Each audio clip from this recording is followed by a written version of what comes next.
টি-20 বিশ্বকাপে বাংলাদেশের ম্যাচ ভারত থেকে সরিয়ে নেওয়ার প্রক্রিয়া শুরু করেছে আন্তর্জাতিক ক্রিকেট সংস্থা আইসিসি।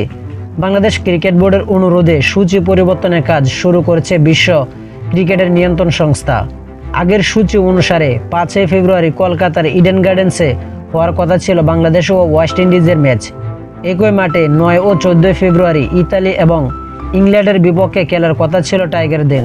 16 ফেব্রুয়ারি গ্রুপ পর্বের শেষ ম্যাচে মুম্বাইয়ে বাংলাদেশের খেলার কথা নেপালের বিপক্ষে।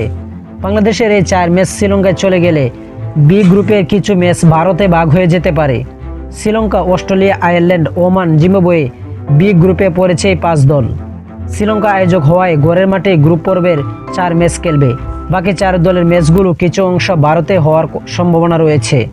গত শুক্রবার বাংলাদেশ দলের তারকা পেস বোলার মুস্তাফিজুর রহমানকে আইপিএল লিগে কলকাতা নাইট রাইডার্সের বাদ দেওয়ার পরপরই বিশ্বকাপ বাংলাদেশের ভেন্যু পরিবর্তনের আলোচনা জোরালো হয়।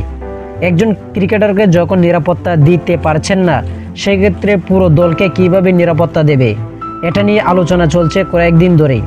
নিরাপত্তাজনিত কারণে বিসিবি যে বাংলাদেশের ভেন্যু পরিবর্তনের জন্য আইসিসির কাছে চিঠি দিয়েছে, সেটা যৌক্তিক মনে করছেন জাতীয় দলের সাবেক অধিনায়ক খালেদ মাসুদ পাইলট। ভারতের মতো এত বড় একটা দেশে আপনি যদি একজন ক্রিকেটারকে নিরাপত্তা দিতে না পারেন, তাহলে বিশ্বকাপে 30 সদস্যের বাংলাদেশ দলকে কীভাবে নিরাপত্তা দেবে? যেখানে খেলোয়াড় যাবে, আমাদের সাংবাদিক ভাইয়েরা যাবেন এবং অনেক ভক্ত সমর্থন আছেন। যেহেতু কলকাতায় খেলা পড়েছে, তারা যেতেই চাইবেন। এত মানুষের নিরাপত্তা কিভাবে দেবেন?